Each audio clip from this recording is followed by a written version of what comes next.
Audio Jungle.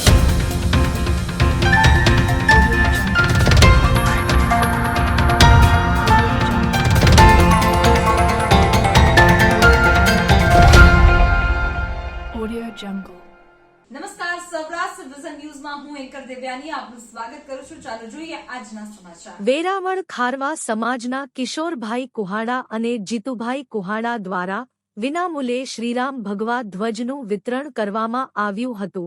Ayodhya ખાતે આગામી તારીખ 22 જાન્યુઆરીના રોજ આપણા દેશના વડાપ્રધાન નરેન્દ્રભાઈ મોદી સાહેબના કરકમલોથી અયોધ્યા ખાતે રામલાલાની પ્રાણ પ્રતિષ્ઠા થવાની હોય તે માટે આજે તારીખ 17 જાન્યુઆરીના રોજ વેરાવળ ટાવર ચોક ખાતે શ્રી અખિલ ગુજરાત માછીમાર મહામંડળના પ્રમુખશ્રી તથા વેરાવળ સમસ્ત ખારવા સમાજના અધ્યક્ષ શ્રી કિશોરભાઈ કુહાડા તેમજ વેરાવળ સમસ્ત ખારવા સમાજના પટેલશ્રી તથા વેરાવળ પાટણ સોમનાથ હિન્દુ સેવા સમાજના પ્રમુખ શ્રી જીતુભાઈ કુહાડા દ્વારા વિના મૂલ્યે શ્રીરામ ભગવા ધ્વજનું વિતરણ કરવામાં આવ્યું હતું.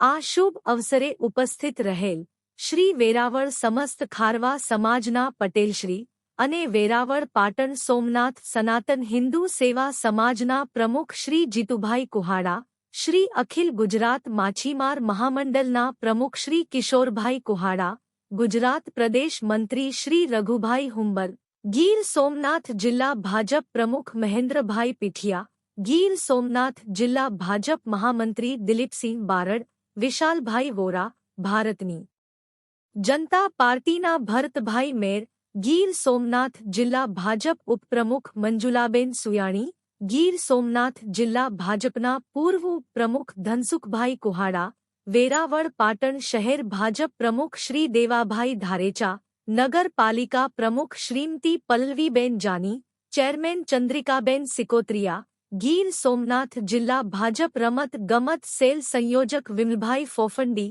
વેરાવળ યુવા ભાજપના મંત્રી આશિષ ગૌસ્વામી, ભારતીય જનતા પાર્ટીના કાર્યકર્તાઓ તેમજ કડવા પાટીદાર સમાજના પ્રમુખ રસિકભાઈ પટેલ, રાષ્ટ્રીય સ્વયં સંઘ બિપિનભાઈ હરિયાણી, મૌલિકભાઈ પંડ્યા, નગર 20 તારક ઓમદેવસિંહ જાડેજા, ખારવા સમાજના ઉપપટેલ ગોપાલભાઈ ફોફંડી, ખારવા સમાજના મંત્રી નારણભાઈ બાંડિયા, ખારવા સમાજના તમામ આગેવાનશ્રીઓએ તેમજ આ અવસરનો બહોળી સંખ્યામાં હિન્દુ ભાઈ બહેનોએ પોતાના ઘર તેમજ ધંધા રોજગાર ઉપર લગાવવા માટે શ્રી રામ ભગવા ધ્વજનો લાભ લીધો અને આહવાન કર્યું હતું. અહેવાલ દેવાભાઈ રાઠોડ, રિપોર્ટર, ગીર સોમનાથ. જીવનને સારું અને ભવ્ય જીવવા માટે ફક્ત રૂપિયાની જરૂર નથી. જો તમારી અંદર કલા અને કૌશલ્ય હશે તો તમે બધું જ મળી જશે. આવા સદવિચાર સાથે બધા સ્વસ્થ રહો, સુરક્ષિત રહો. તેમજ તમારા શહેરના સમાચારો તથા તમારા બિઝનેસની જાહેરાત આ ન્યૂઝ ચેનલ પર મૂકવા માટે સ્ક્રીન પર બધા નંબર પર સંપર્ક કરી શકો છો. તેમજ આ ચેનલને લાઈક કરો, શેર કરો અને સબસ્ક્રાઇબ કરવાનું ભૂલશો નહીં, જેથી નવા સમાચારો તમારા સુધી ઝડપથી પહોંચી શકે. હવે સમય થયો છે વિદાયનો. નવા સમાચારો સાથે ફરી મળીશું. નમસ્કાર.